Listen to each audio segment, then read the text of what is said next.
तो हम लोग यहाँ पे एक हॉलिस्टीन पशु के लिए जो कि 480 किलो की है, 15 किलो उसका दूध का उत्पादन है, पीक यील्ड है और उसके साथ-साथ 3.5% फैट है। देखिए यहाँ पे 15 किलो मैं उत्पादन की बात करूँ तो ऐसा नहीं है कि आप 12 किलो वाली को नहीं खिला सकते हैं, 17 किलो वाली को नहीं खिला सकते हैं। 15 किलो एक हम लोग एवरेज उत्पादन को लेके चल रहे हैं ताकि इस रेंज के जो भी दूध उत्पादन जो भी पशुओं में है, उस पे ये फीड काम कर जाएगा।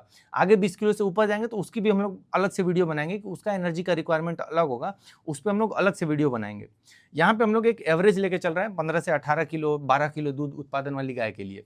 तो पहली सामग्री की बात करते हैं। पहली सामग्री हम लोग इस्तेमाल कर रहे हैं मक्के का। 100 किलो के बैच में हम लोग 30 किलो मक्के का इस्तेमाल कर रहे हैं, यानी 30% हम लोग इस्तेमाल कर रहे हैं मक्के का।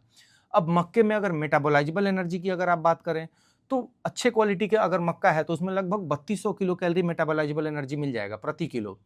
अब 30 किलो का इस्तेमाल कर रहे हैं तो टोटल एनर्जी मक्के से कितना आ रहा है, 100 किलो के फीड में कितना टोटल एनर्जी आ रहा है, तो टोटल एनर्जी आ जाएगा आपको 3200 इंटू 30 यानी कि लगभग 96,000 किलो कैलोरी टोटल एनर्जी मिलेगा मक्के से पूरे फीड में। मतलब 100 किलो के बैच से मेटाबोलाइजेबल एनर्जी मक्के से कितना आ रहा है, तो 96,000।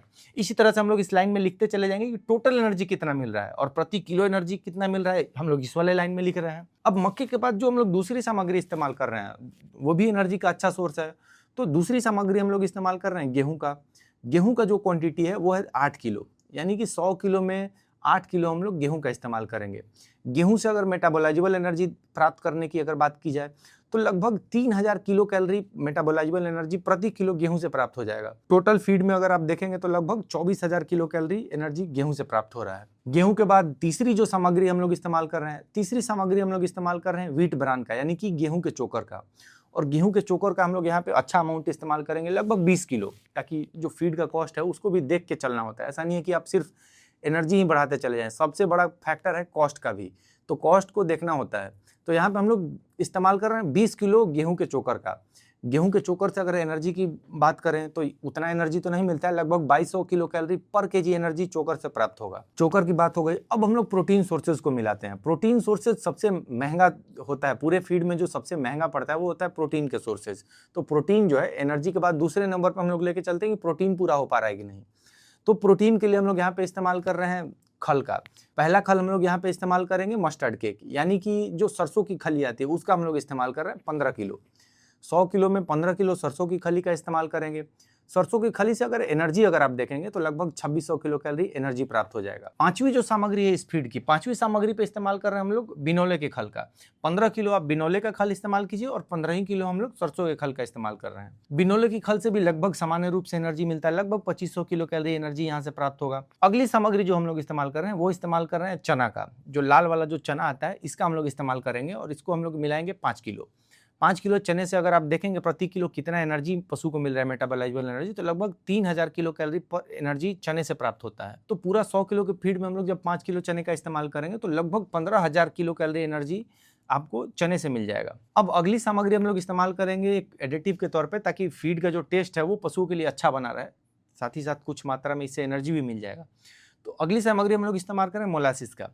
मोलासिस यानी कि वही जो गन्ना का जो वेस्ट बचता है शुगर बनाने के दौरान, उसी का हम लोग इस्तेमाल कर रहे हैं। अगर आपको मोलासिस आपके पास नहीं मिल पा रहा है तो यहाँ पे आप गुड़ का भी इस्तेमाल कर सकते हैं। और जो हम लोग मोलासिस का अमाउंट ले रहे हैं वो हम लोग ले रहे हैं 3 किलो।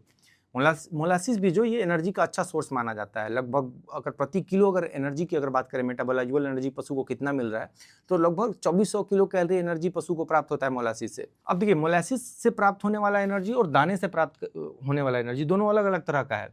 दाने से जो एनर्जी प्राप्त होता है, जो मक्के से एनर्जी प्राप्त होगा, वो प्राप्त होगा आपको स्टार्च के फॉर्म में मौजूद होता है, आगे चल के वोलेटाइल फैटी एसिड में टूटता है। और मोलासिस में जो एनर्जी मौजूद होता है वो आपको फ्रुक्टोज, ग्लूकोज और सुक्रोज के फॉर्म में मौजूद होता है। आगे चल के ये भी वीएफएस में टूटता है, लेकिन जो मौजूद होता है वो मौजूद होता है फ्रुक्टोज, ग्लूकोज और सुक्रोज के फॉर्म में।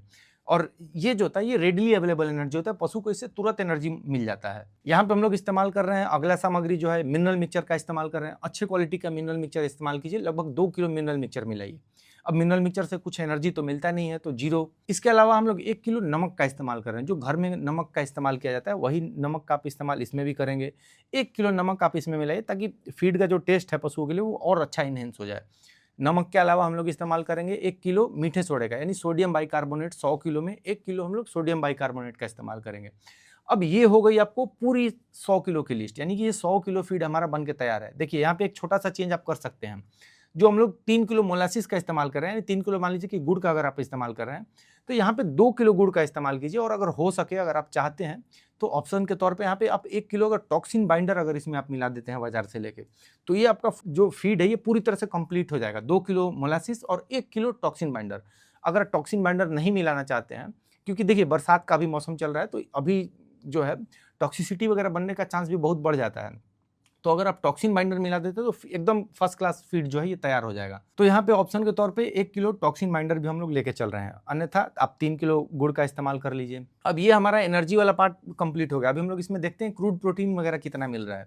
अगर आप इस फीड से देखेंगे और इसको टोटल अगर आप करेंगे तो लगभग 2,60,000 के आसपास हम लोग को मिल रहे हैं यहाँ से मेटाबॉलाइजेबल एनर्जी प्रति किलो। अगर आप निकाल के देख रहे हैं तो लगभग 2600-2700 किलो कैलोरी के आसपास हम लोग यहाँ पे रह रहे हैं। यानी कि 1 किलो अगर फीड आप इससे पशुओं को देते हैं तो पशु को कितना एनर्जी मिलेगा, तो पशु को लगभग मेटाबॉलाइजेबल एनर्जी 2600 से 2700 किलो कैलोरी मिल जाएगा।